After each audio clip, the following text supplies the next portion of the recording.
Greetings, Soulswind here, and welcome to Let's Play Total Annihilation. Right.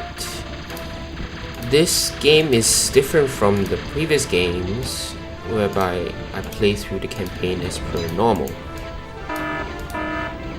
The approach I take for this game will be that I'm just going to use only the commander, and I will not use any other units to fight except for some construction units which will not fight. All they'll do is repair my commander.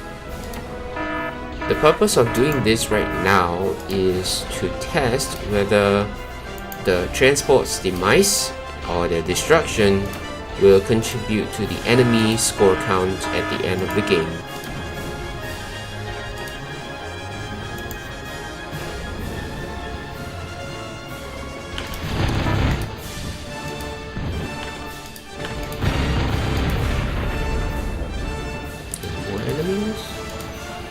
Come at me, come at me.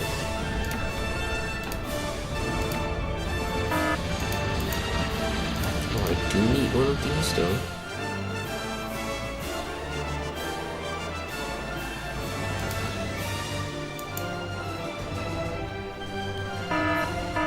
So I'll try my best to keep everything alive, including the structures, because structures are also considered as units. So I'll do my best to keep everything alive.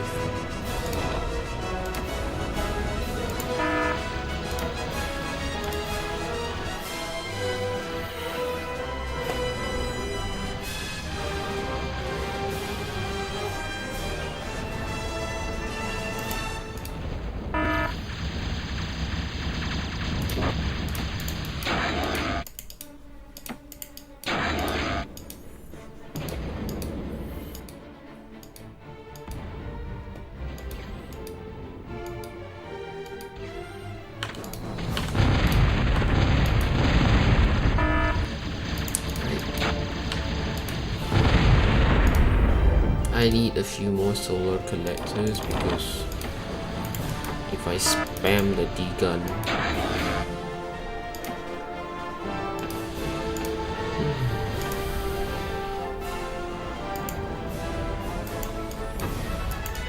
I'll probably run out of energy sooner than I can replenish them and put my commander in danger, mortal danger.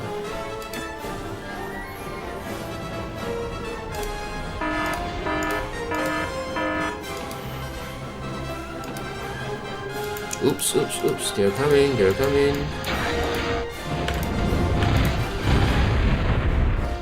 Good.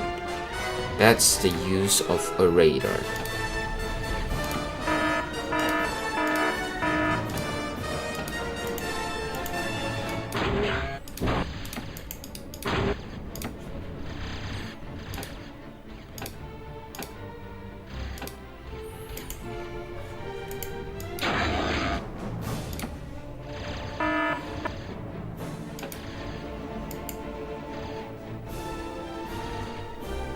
I think those enemy units came from their reserve troops, not those that are patrolling. Presumably timed to attack my base at certain timings. See, there's a cluster of units here. And as found out previously, units are being stored at the back also, so yep, I want almost no losses if I can. So I better put my commander in front. Right, I think it's time for my commander to move around and start killing enemies. Let's go.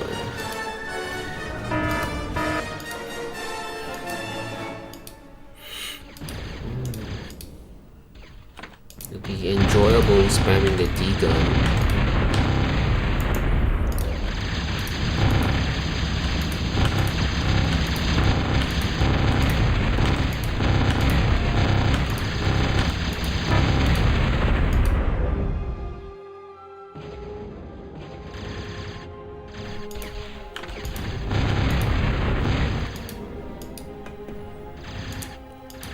Alright, so far I've succeeded without losing anything. I mean, succeeded in progressing this far without losing anything, but those enemies on the ramp will be kind of difficult to deal with. Yeah, these units are moving out to my base. As observed, there are no patrolling. Is that hammer? So, yep, these units in reserve will attack my base at a certain time.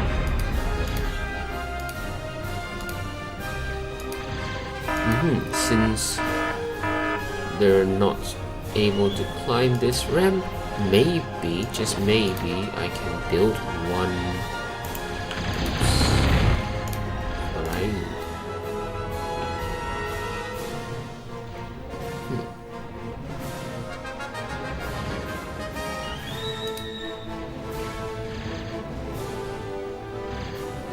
Alright.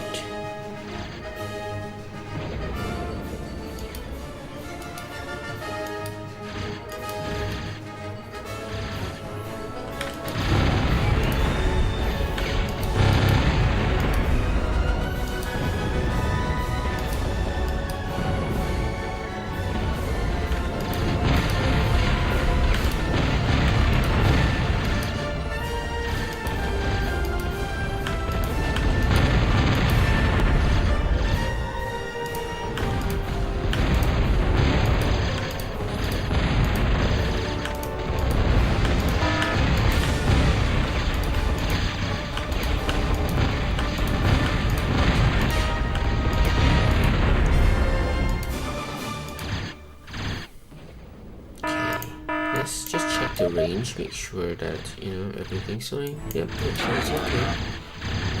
Now it's time for the commander to get out back down there again. And then come here. Meanwhile, there's nothing much I need to do here actually. I could move down here to intercept the commander and repair a little.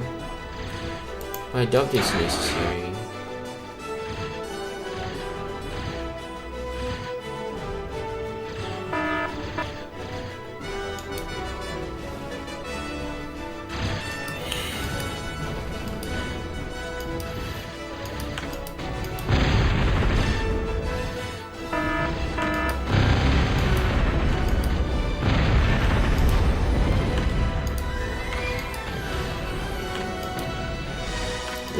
That's how the projectile flies, and it's not able to hit low ground units. Meanwhile, don't ignore this peewee. Given time, it can kill off as many as every transport.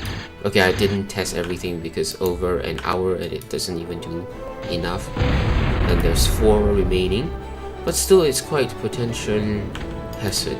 Quite a potential hazard. Where's the other one?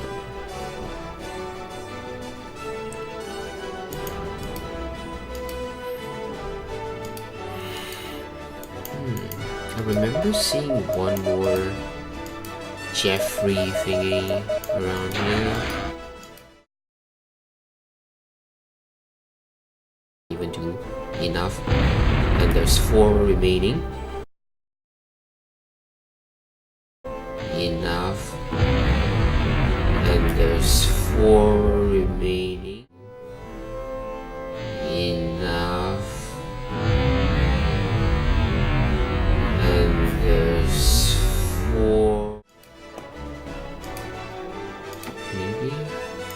I don't know. I'll just take out the last one for now. 17 divided by 2 given the speed. Now that's it. That's all.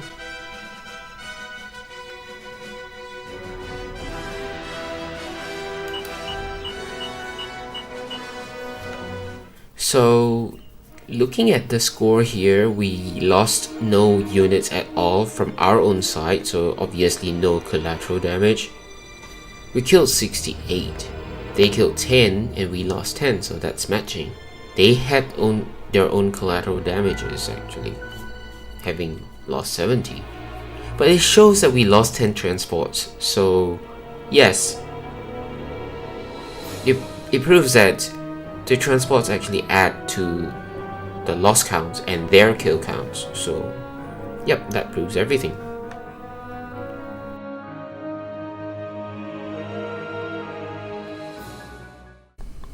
Okay, so this is a different playthrough of the same mission that I just completed. This playthrough is more meant for testing of different things, such as the commander's cloaking in this case. And let me unpause so you can see all the structures are built to power its 1000 consumption of energy when it's cloaking and moving. Okay, in order for not decloaking itself automatically, we'll have to set the commander to hold fire. Otherwise, it will just fire even when it's cloaked, thereby making it a waste. So, you notice here that the storms are not firing on the enemy units even though they're revealed by the radar. What happens is that when I move the commander and reveal them visually, our storm starts firing on the enemies. Now let's move them away. Okay, let's just move the commander downwards further. Alright, they are still firing as long as they have gained line of sight of the enemy. That is even so when the radar is gone, because you see, maybe it's because of the radar, the blip is still there. How about we reclaim the radar? So now we have no more idea of where the enemy is. Do they still fire? They do. So it seems like the game is trying to say, as long as you have gained a line of sight of the enemy until the enemy is destroyed, your units will keep firing on that enemy. So this works for the commander as well. Let's see. We'll rebuild this one just for the sake of having it.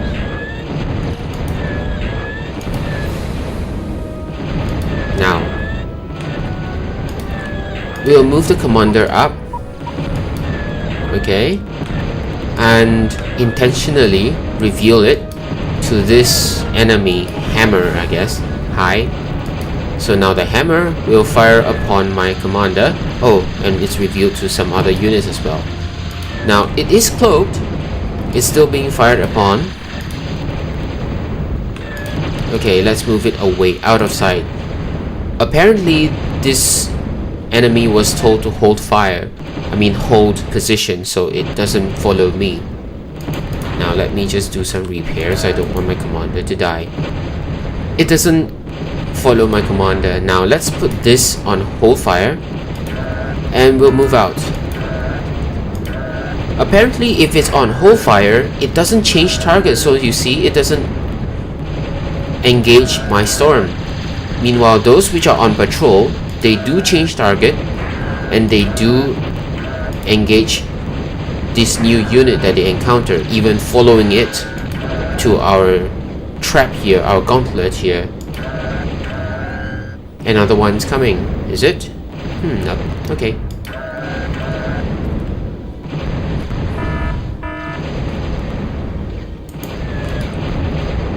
One more thing, if you move the cloaked commander back, even though it is cloaked, it wasn't being fired upon just now, like I said, the enemy actually remembers the target, and once you're within range, it starts to fire, even if it is cloaked. And as we have seen just now in the map, our playthrough I mean, there are no buildings and therefore no such radar tower or whatever.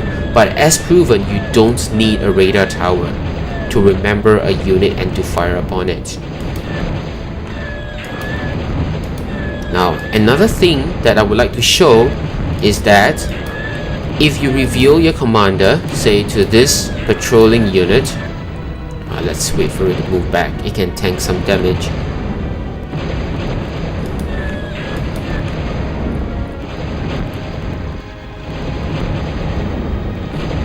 coming back soon. It's on the lower part of the thoroughfare. Okay, it starts firing, right? Let's go repair the commander first. If the commander is cloaked, it's a cloaked unit. The patrolling units will then not follow it.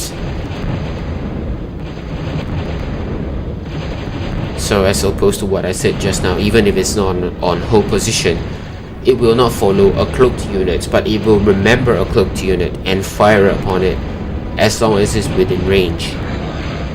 Okay, we are done with repairs. Let's just make sure that that enemy does remember us also. Even though we have moved away from its line of sight, it didn't follow us.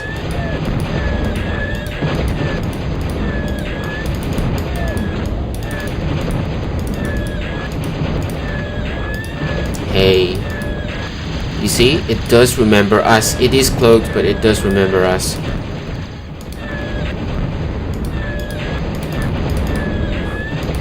It's here now.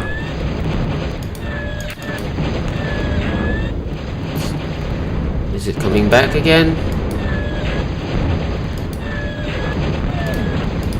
See, it will fire upon us even though it is cloaked. I mean, even though the commander is cloaked. Now, let's change its target. You know that if we move this new target out, because it is not cloaked, the enemies are gonna follow us. So we're gonna sacrifice this enemy. It's on hold fire. Let's sacrifice this enemy. So this unit has got a new target and has killed that target. Okay, it has changed its target. I want to move my commander out again, in range for just that one at the bottom.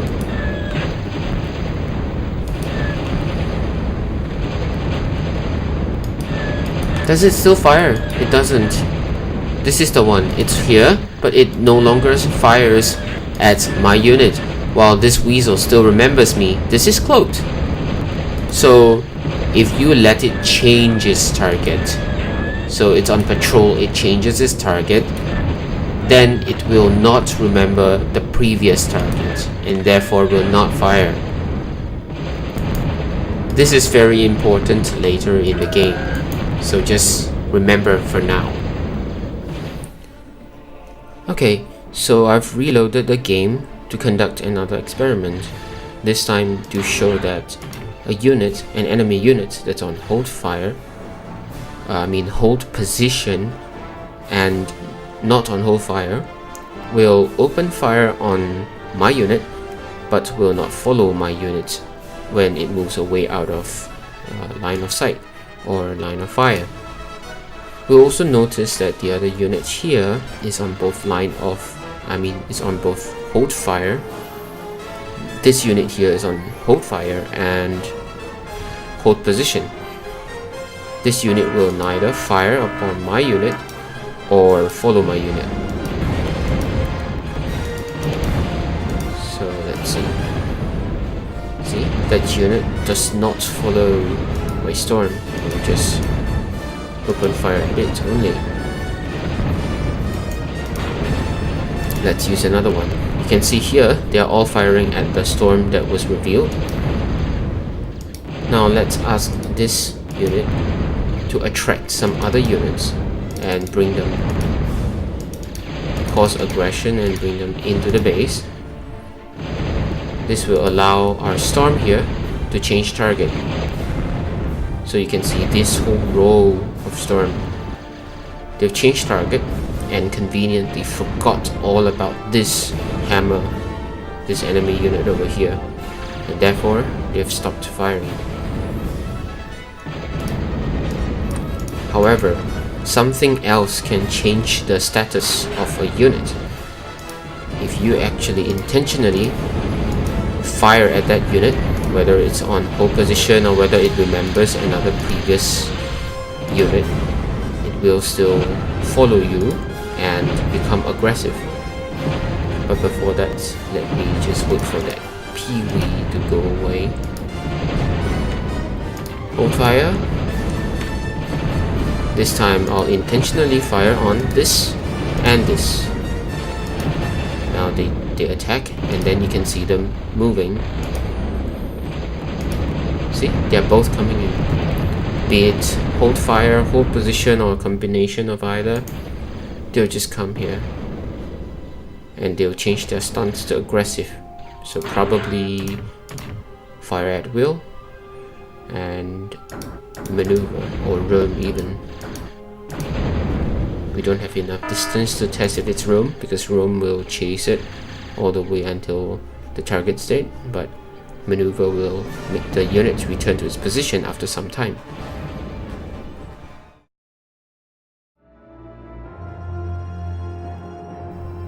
Well, I guess that's all I have for now. Have a nice day.